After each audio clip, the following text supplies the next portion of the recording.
Cette année, pour parler de l'avenir de la planète, le monde entier s'est donné rendez-vous à Dubaï, aux Émirats Arabes Unis donc. Ce jeudi, c'est le début de la COP28, cette grande conférence annuelle qui réunit des chefs d'entreprise, des chefs d'État, des ONG pour tenter de faire face au changement climatique. Sauf que, cette conférence décisive se tient donc dans un lieu et dans un contexte très particulier, désastreux pour certains et idéal pour d'autres. Oui, on va voir tout ça dans le détail. Salut, c'est Hugo, j'espère que vous allez bien. C'est donc le sujet à la une de l'actualité et bienvenue au passage à tous les nouveaux qui suivent ce format d'actu du jour. Si ce format vous plaît, je vous rappelle qu'il est aussi disponible en podcast audio sur toutes les plateformes de podcast. Vous tapez Hugo Décrypte, vous allez pouvoir le retrouver. J'ai vu qu'on était dans pas mal de récaps de l'année de pas mal d'entre vous sur Spotify, donc merci beaucoup pour votre confiance. À partir de jeudi donc, et pendant 15 jours, des chefs d'État, entreprises, ONG, scientifiques, activistes pour le climat issus de plus de 190 pays du monde vont travailler ensemble pour tenter de lutter contre le changement climatique. Déjà rapidement, pourquoi est-ce que cette COP28 est importante? Je dis rapidement parce qu'en l'occurrence on en parle beaucoup sur la chaîne, mais c'est tout de même toujours assez important de le rappeler. Je vous fais pas un dessin, cette COP elle intervient alors que l'année 2023 sera probablement l'année la plus chaude jamais enregistrée, le tout dans un contexte de pics de chaleur et de records battus chaque année et au fil des années. Par ailleurs, de nombreuses catastrophes naturelles liées au changement climatique comme des inondations, des tempêtes et des sécheresses ont été enregistrées encore une fois cette année et c'est des phénomènes qui, on le sait, sont voués à s'accentuer et s'intensifier avec le réchauffement climatique. Par ailleurs, la COP28, elle est aussi importante car elle doit dresser un premier bilan de l'accord de Paris. L'accord de Paris qui avait été conclu à Paris donc lors de la COP21 en 2015. C'était l'un des premiers sujets que j'avais traité sur ma chaîne YouTube à l'époque. Concrètement, avec cet accord, 196 pays du monde se sont engagés à prendre des mesures pour limiter à plus de 2 degrés maximum le réchauffement climatique et des températures en 2100 par rapport à 1850 et en faisant tout aussi pour limiter le réchauffement à 1,5 degré de préférence. Or, problème, selon un rapport publié par le programme de l'ONU pour l'environnement il y a quelques jours, si les pays mettent en œuvre les engagements actuels, donc les engagements qui ont été pris, la hausse des températures sera tout de même de plus de 2,9 degrés d'ici à 2100. Et en l'occurrence, il y a des scénarios aussi qui sont beaucoup plus pessimistes, mais ce qu'il faut comprendre, c'est que chaque dixième de degré a un impact considérable sur notre avenir. C'est pas qu'une question de température ou de ressenti le matin. Je vous renvoie d'ailleurs à mon interview de Jean-Marc Jancovici, qu'on a publié sur notre autre chaîne YouTube il y a quelques semaines, qui permet en 1 heure et demie de mieux comprendre tout ça plus en détail et d'aller dans le détail de ce sujet. Et en fait, l'un des points qui sera discuté lors de cette COP28, c'est la question de la sortie des énergies fossiles. Donc c'est ces sources d'énergie non renouvelables comme le pétrole, le gaz ou encore le charbon qui émettent énormément de gaz à effet de serre. Jusqu'à présent, aucune COP n'a conclu un accord qui demande explicitement une réduction des énergies fossiles dans le monde. Or, c'est précisément donc ces énergies qui sont pointés du doigt par les scientifiques. Ça c'est donc pour le contexte, vous l'avez compris, selon les scientifiques, il y a une urgence absolue sur ce sujet-là et les conséquences sont nombreuses. Encore une fois, on en a parlé dans d'autres vidéos. Mais maintenant, ce qu'il faut comprendre, c'est que cette COP28, elle est dans un contexte un petit peu particulier. Particulier déjà parce que le lieu d'organisation de cette COP fait débat, je l'ai dit donc, ça se passe à Dubaï, alors que les Émirats Arabes Unis ont été classés 4e plus grand pollueur au monde par habitant en 2019, selon des chiffres de la Banque mondiale, et il figure par ailleurs parmi les principaux exportateurs de pétrole au monde.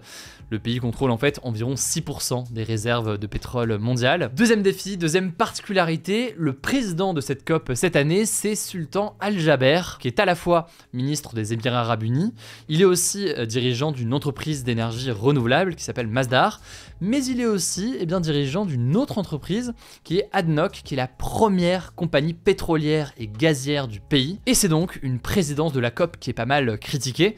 D'ailleurs, au sein de cette entreprise que je viens de citer, il s'est fixé comme objectif d'accroître la production de sa société de 5 millions de barils d'ici 2030. Une extraction et une production de pétrole donc qui semble aller à l'encontre de l'objectif donc de sortie des énergies fossiles. Bon, ça paraît assez évident, certains craignent le fait qu'un PDG d'une compagnie pétrolière soit à la tête comme ça de la COP et que ça mène à des conflits d'intérêts. Le média britannique, la BBC, a révélé dans une enquête publiée ce lundi que Sultan Al Jaber Jaber aurait voulu utiliser son rôle dans la COP pour conclure des marchés dans les énergies fossiles lors d'une réunion d'affaires avec au moins 27 gouvernements étrangers avant le sommet. La BBC s'appuie notamment sur des documents qui ont été recueillis par des journalistes du Center for Climate Reporting. Alors depuis, un porte-parole de la COP28 a réagi en affirmant que les documents évoqués par la BBC étaient inexacts, mais tout de même, ça montre donc des risques de conflit d'intérêts et ça illustre plus largement la critique grandissante sur la présence importante de lobbies, donc de groupes qui défendent des intérêts, quels qu'ils soient d'ailleurs, mais qui sont extrêmement présents sur place pour tenter d'influencer forcément les négociations. Bon, mais une fois qu'on a dit ça, il faut tout de même noter qu'il n'y a pas que des personnes qui critiquent la tenue de cette COP28 dans ce cadre-là. En effet, on peut noter qu'il y a certains défenseurs de l'environnement qui voient dans ce cadre-là une forme d'opportunité pour parler concrètement de la transition écologique, de la transition énergétique même plus précisément, dans la principale région qui produit du pétrole. Il y a à noter d'ailleurs que c'est pas le président de la COP qui décide des résultats ou des engagements de la conférence, ça c'est les participants qui le font eux-mêmes. Bref, tout ça pour dire que certains estiment tout de même que c'est une opportunité potentielle justement pour faire en sorte d'avoir autour de la table les personnes principalement concernées en quelque sorte. Bon, et par ailleurs, l'un des défis importants qu'on peut noter quand même, c'est l'absence de pas mal de personnalités importantes, notamment l'absence du président des États-Unis, Joe Biden, qui a décidé de ne pas se rendre à Dubaï pour l'événement. Pourtant, les États-Unis, c'est évidemment l'un des pays les plus polluants au monde. Joe Biden répétait par ailleurs il y a quelques mois que le changement climatique était une menace existentielle pour la planète.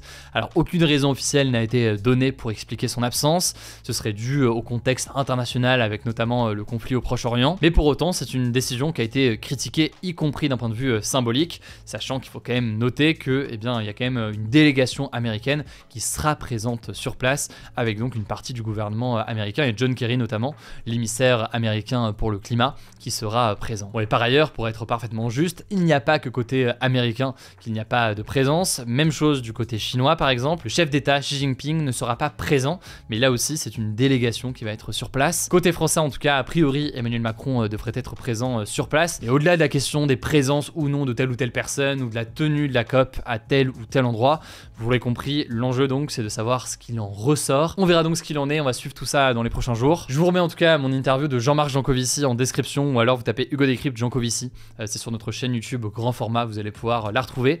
Je vous laisse avec Blanche pour les actualités en bref, et je reviens juste après. Merci Hugo et salut tout le monde, on commence avec cette actu. Alors que la trêve entre Israël et le Hamas doit officiellement se terminer ce jeudi à 6h, le Hamas qui contrôle la bande de Gaza s'est dit prêt à la prolonger de 4 jours selon l'agence France-Presse. Le Hamas a en effet déclaré qu'il était prêt à libérer de nouveaux otages israéliens et étrangers, sachant que 161 sont toujours retenus dans la bande de Gaza. D'ailleurs, concernant les prisonniers palestiniens libérés par Israël en échange des otages, plusieurs médias et ONG affirment que beaucoup de femmes et d'adolescents sont détenus sans inculpation formelle ni procès. En gros, aucune charge n'a été retenue par les autorités israéliennes contre eux. Sur les 150 prisonniers palestiniens libérés jusqu'ici, 98 étaient détenus sans inculpation formelle selon des chiffres combinés d'une ONG palestinienne et des autorités israéliennes. Cependant, certains ont été condamnés pour tentative de meurtre, d'autres étaient en attente d'être jugés, par exemple pour incitation à la violence ou lancer de pierre. Deuxième actu, le ministre de la Justice, Éric Dupond-Moretti, a été relaxé ce mercredi dans son procès pour prise illégale d'intérêt. Concrètement, il lui était reproché d'avoir profité de sa fonction de ministre pour régler ses comptes avec 4 magistrats qu'il avait critiqués quand il était avocat. Alors le procureur de la République, qui est chargé de représenter l'État, avait requis 1 an de prison, mais la justice a décidé de ne pas le condamner. C'était en tout cas un procès historique car c'était la première fois qu'un ministre de la Justice en exercice était jugé. À noter qu'il y a aussi un autre procès de ministre en ce moment, celui du ministre du Travail, Olivier Dussopt, qui est jugé pour des soupçons de favoritisme lors d'un marché public passé en 2009 lorsqu'il était député et maire. 10 mois de prison avec sursis et 15 000 € d'amende ont été requis contre lui, on vous tiendra au courant. Troisième actu rapidement, il n'y aura pas de grève de train pour les fêtes de fin d'année. Les adhérents du syndicat Sudrail ont en effet voté non à une très large majorité. La raison c'est qu'ils refusaient de se mobiliser seuls, sachant que la CGT et les autres syndicats ne souhaitaient pas se mobiliser. Il n'y aura donc pas de train supprimé supprimé pour les vacances de Noël, cependant le mouvement pourrait reprendre en 2024. Quatrième actu, le présentateur d'énergie Sébastien Coé est visé par 2 nouvelles plaintes pour viol et agression sexuelle. On vous en parlait la semaine dernière, une jeune femme de 25 ans accuse Coé de l'avoir violée à 2 reprises, une fois lorsqu'elle avait 16 ans et une autre fois l'année dernière, des accusations que le présentateur rejette. En tout cas, une enquête a été ouverte et l'émission de Sébastien Coé sur Énergie a été arrêtée jusqu'à nouvel ordre. Et donc depuis, 2 autres femmes se sont manifestées. Selon les informations du Figaro, elles étaient majeures au moment des faits dénoncés. De son côté, Sébastien Coé a déposé plainte, je cite, pour tentative d'extorsion de fonds en bande organisée, dénonciation calomnieuse et faux et usage contre personnes non dénommées. On vous tiendra au courant. 5e actu, c'est une nouvelle info concernant les Jeux Olympiques de Paris 2024. Il faudra avoir un QR code pour circuler dans certains quartiers de la ville. C'est ce qu'a annoncé le préfet de police de Paris au journal Le Parisien. Alors ça concernera des zones à proximité des épreuves olympiques, appelées zones rouges, et surtout les piétons et les cyclistes ne seront pas concernés. Ce QR code est en fait à destination des 2 roues et des voitures, et pour l'obtenir, il faudra soit habiter dans la zone, avoir un parking dans cette zone, visiter des personnes vulnérables ou être un véhicule d'urgence, de secours ou de dépannage. Les taxis et VTC seront autorisés uniquement s'ils déposent des personnes dans la zone. En plus de ces zones rouges, il y aura des zones bleues sans QR code, mais où la circulation sera limitée aux personnes qui travaillent, habitent ou qui veulent se rendre dans un restaurant ou un commerce de cette zone. Bon, c'est un peu compliqué, je vous mets des liens en description si vous voulez avoir le détail. 6e actu, des associations de défense des consommateurs accusent les agro-industriels et la grande distribution de profiter de l'inflation, donc la hausse générale des prix,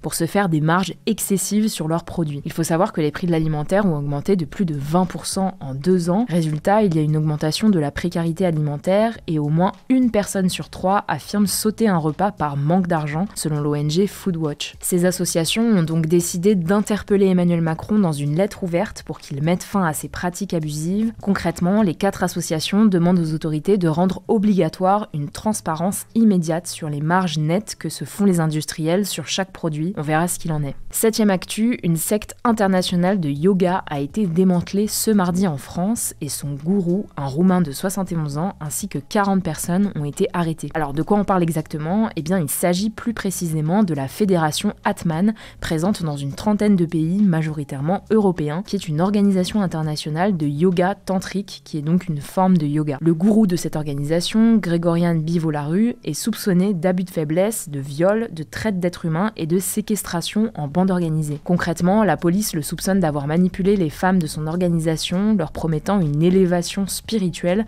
pour avoir des relations sexuelles avec elles. Les enquêteurs ont découvert 26 personnes victimes, totalement sous son emprise, qui étaient logées dans de très mauvaises conditions d'hygiène. Ils risquent jusqu'à 30 ans de prison. 8e actu, en Corée du Nord, le parti du dirigeant Kim Jong-un, le parti du travail, n'a pas récolté 100% des voix lors d'élections locales. C'est une première depuis les années 1960. En fait, pour voter, les électeurs avaient le choix entre 2 urnes, une pour approuver le candidat proposé par le parti du travail et l'autre pour le rejeter. Et donc 0,09% des électeurs ont voté contre les candidats proposés par le parti aux assemblées populaires provinciales et 0,13% ont voté contre les candidats aux assemblées des villes et des comtés. C'est la première fois que le pays partage le pourcentage de suffrages négatifs. Selon l'agence de presse Reuters, c'est en fait une tentative de la Corée du Nord de donner l'image d'une société normale. Dernière actu, et c'est une bonne nouvelle, en Inde, les 41 ouvriers qui étaient piégés depuis 17 jours dans un tunnel routier qui s'était effondré ont tous été secourus ce mardi. On vous en parlait la semaine dernière, les sauveteurs avaient pu installer un conduit très étroit par lequel ils leur acheminaient de l'air, de la nourriture et de l'eau. Leurs proches avaient également des nouvelles grâce à une caméra qui passait par ce conduit. Alors les rescapés ont été accueillis par des membres du gouvernement indien qui leur ont offert des guirlandes de fleurs. Ils ont ensuite été pris en charge à l'hôpital. Ils sont en tout cas tous sains et saufs. Merci beaucoup Blanche pour ces actualités en bref. Un débat aujourd'hui, c'est le retour des débats, ça fait plaisir. Pensez-vous que des décisions importantes sortiront de cette COP28 qui se tient à Dubaï? Ça se passe directement dans l'onglet communauté, n'hésitez pas à vous abonner si jamais c'est pas encore le cas. Prenez soin de vous, prenez soin de nos proches, et puis on se dit à demain pour une nouvelle vidéo.